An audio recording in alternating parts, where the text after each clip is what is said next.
They say that every child deserves a parent, but not every parent deserves a child. This statement couldn't be truer. In today's case, instead of seeing his children as tiny humans who needed his protection, Mick Philpott saw them as his personal cash cows that brought in benefits from the government. His greed blinded him from their humanity in the worst way possible. He was fame-hungry, narcissistic, and diagnosed as a psychopath who made everyone's life around him a living hell. In this video, we'll look at how Philpott and his accomplices took the lives of 6 young children and what drove them to do this heinous act. Let's get started. Mick Philpott was born in 1956 in Derby, England. He was notorious for fathering 17 children with multiple women, and if you thought he had so many children because he loves them, you would sadly be mistaken. You see, he had practically no nurturing qualities. In fact, he was an extremely violent and unpredictable man. His toxic pattern of behavior with women and children started with his first relationship when he was 19. He charmed a 15-year-old named Kim Hill, and they began dating shortly after. In the beginning, Kim saw Philpott as an ideal partner, but it didn't take long before he suddenly became abusive. In every way you can think of, his violence was so uncontrollable that he even started beating her in public in one incident at a pub. Philpott struck Kim across the mouth with a pool cue. Needless to say, she started bleeding severely, but no one dared to intervene or tried to help her. He would use any excuse he could find to harm her. For example, once Philpott broke her arm and fractured her kneecap with a hammer. When she paid too much attention to a baby she had been minding as a British Army member, he would baselessly accuse her of infidelity when he returned from postings and physically assault her. He also shot Kim in the groin with a crossbow one time because he felt her dress had been too short. Kim, still in school, often lied about the cause of her injuries to protect Philpott after 2 years of abuse. In July 1978, Kim plucked up the courage to send Philpott a breakup letter in response. Philpott won a wall from the army, and BR broke into Kim's home. He attacked her in bed, stabbing her 27 times with a 9-inch knife. According to Kim, he told her menacingly, "If I can't have you, no one else will," when Kim's mother intervened. Philpott stabbed her 11 times. Both Kim and her mother barely survived the attack despite being badly injured. Her mother, who was a nurse, crawled to a phone and raised the alarm. Paramedics arrived to find Philpott on the stairs, still holding the bloody knife. He told them, "I wouldn't bother. She's a goner. I'd done a good job on her." Kim actually died twice in the ambulance and on the operating table, as surgeons battled to save her life. Philpott had slit her stomach open and stabbed her on the back, arms, and legs. She suffered collapsed lungs and a punctured bladder, kidney, and liver during the trial. He lied and implied he stabbed her in self-defense, but all the evidence showed otherwise. Philpott was found guilty of attempted murder and grievous bodily harm. He was sentenced to 7 and 2 years in prison, but was released after serving just 3 years and 2 months. According to records, this early release was due to his good behavior. Needless to say, he received nothing more than a slap on the wrist and had absolutely no incentive to change his twisted ways. As we'll soon see, while in prison, he sent Kim letters expressing remorse and even proposing to marry her upon his release. This horrific attack left Kim traumatized, and she is still receiving counseling 4 decades later, recalling her hellish life with Philpott. Kim added, "Do not say no to Mick Philpott, you don't say no to him. He doesn't understand the word." After his release from prison in 1986, Philpott married Pamela, 60. They had 3 children together, and he continued his abusive behavior. Pamela was too afraid to report him, knowing what had happened to his previous partner, Kim. She prayed that he would move on to someone else, which is what he did in 1993. Philpott, then 37, began a relationship with a 14-year-old girl named Heather Keogh. Pamela left him after discovering the affair. The teenage Heather ran away from her parents to be with him on her 16th birthday, and they had 2 sons. Philpott was abusive towards her, even beating her for not having a girl. He even taught his older sons to be violent against Heather. Philpott wanted Heather to produce more children, but she did not conceive again. She was often punished by being locked outside the house in the garden, and told police Philpott once held a knife to her throat when she tried to leave him. Eventually, she climbed over the fence and escaped. Heather was forced to temporarily abandon her children before regaining custody after a long court battle. She said that Philpott was a Jekyll and Hyde character, charming when they first met, but later violent. In 2000, Philpott met 19-year-old Marae Duffy. She was a single teenage mother who had recently left an abusive relationship. Philpott, she said, became her guardian angel. They moved in together shortly after he took on responsibility for her son and proposed to her in hospital after the birth of their first child, Jade. The following year, he also began a relationship with Lisa Willis, a 16-year-old orphan who also happened to be a single mother. She became his mistress and moved in with him. And Murray, perhaps because of Philpott's domineering presence, Lisa and Merritt became very close. They regularly confided in each other, and Lisa said she had treated Merritt's children as her own. There is clearly a pattern here. All three women in Philpott's life had been teenagers when they met him. They had effectively been groomed while they were vulnerable. Philpott married Merritt in May 2003 with Lisa as the bridesmaid. From that year onwards, Philpott lived with both women and had 11 children. In a 3-bedroom council house, both women worked while he remained unemployed, collecting their earnings and government benefits. Philpott actively tried to have more children to stack up his benefit payments. He requested a large council house to accommodate his growing family, but was denied due to lack of availability. Merritt married Mick in 2003. Will you take my Caroline to be your wife? Will you love her comfort, her honor, and 7 months pregnant with Mick's child on his wedding day? You love her. Philpott publicly defended his lifestyle, expressing pride in his large family, and dismissing critics. He blamed the council for not providing adequate housing, and argued that as an unemployed person, he deserved more assistance from the government. Philpott tried to bring media attention to his housing situation. He appeared on The Jeremy Kyle Show in 2007, a program similar to The Jerry Springer Show. On the show, Philpott defended his lifestyle and unemployment, claiming he couldn't get a job due to media coverage and his criminal record. He became agitated when questioned about his parenting and job prospects, which led to an argument with the host Jeremy over his irresponsible lifestyle on the show. Insisted he had undergone a vasectomy. He defended himself in typically heated fashion, making an offensive gesture and telling the host, "Talk to that pal, talk to that Philpott," introduced his wife Mairead and his second wife Lisa Willis. On the show, openly acknowledging his unconventional living arrangement, he claimed he didn't care what the public opinion was about his lifestyle and large family. Philpott also said he was prepared to divorce his wife to marry Lisa, and then divorce her, simply so that she would not feel left out, because she did not share the Philpott family name. He went on to have 2 more kids after it, and was dubbed Britain's biggest sayer. After it was revealed he was raking in £25,000 a year in benefits, so Philpott's plan to gain public support for a large Lehrer house was unsuccessful today. I want to discover the man behind the headlines and uncover the truth about the guy who has been branded Britain's biggest seer. You're going to criticize my family, pal, and my kids. I'll criticize you as much as I want. This is a free in 2007. Philpott appeared in an episode of a documentary series in which the then Conservative MP Anne Whittam spent a week with him and tried to persuade him to change his lifestyle. She found Philpott 3 jobs, one of which was with a barrel-making firm. But he did not turn up for work on the first day, and the job fell through. In the documentary, Philpott was shown to be living in a caravan in his garden, in which his wife and mistress would alternate in spending nights with him. The MP said that Philpott did not care about anyone, and that he used the word to refer to both his wife and his mistress. She also noticed that none of his children sought affection from him, although many people could not understand why the women in his life accepted their lot or even desired it. The general opinion was that his partners got on well with one another, but behind closed doors, the tensions between the throuple had reached a boiling point. And I've got my kids, and I've got my family. That's all I care about. Look, an L, don't say so, then don't say so. Then can I just get if I could get the distribution of children, right? Got 3 with me. First marriage? Yeah. 2 with another young lady. 5 with Maird? Yeah. 4. With Lisa, and 1 with another young lady. 2 on the way, that's 15 now, 2 on the way plus 1.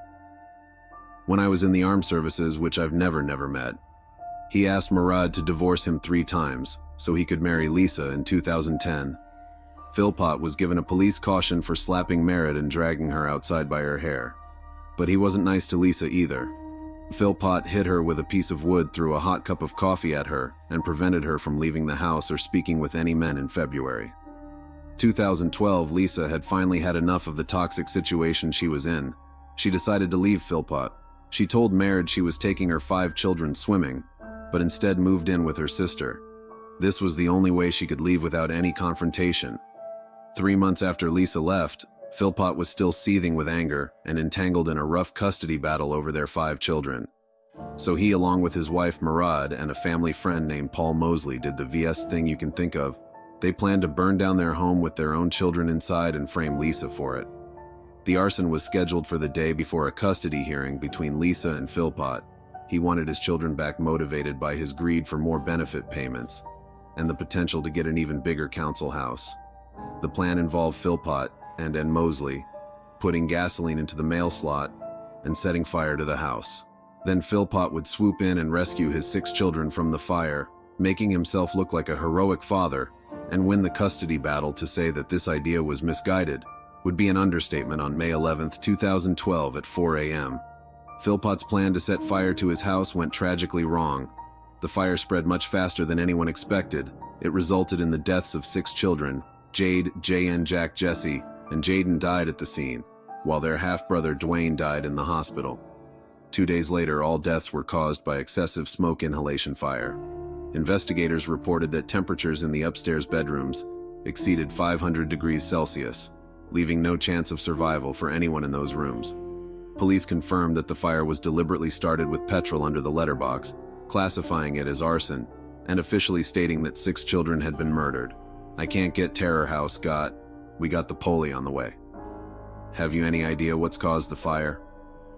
All of these children belonged to Mared and Philpott except Dwayne, who was her teenage son from a previous relationship. Jade was only 10 years old. She was described as very intelligent and well regarded at school. 9-year-old JN was cheerful, smiley and polite. Jaden, a 5-year-old love, lots of cuddles from family and friends, shy and bashful. Jack 7 was the quietest sibling and a delight to be around. Jesse, 6 years old, was described as a loud character in the family DNA. The eldest victim at just 13 was described as a charming and caring young boy, who was a protector for his younger brothers and sisters. Nobody in the community had the slightest clue that a father could do such a thing. Many people who knew and socialized with Philpott and his family defended his lifestyle, saying negative representations of the area, and the man did not live up to the reality.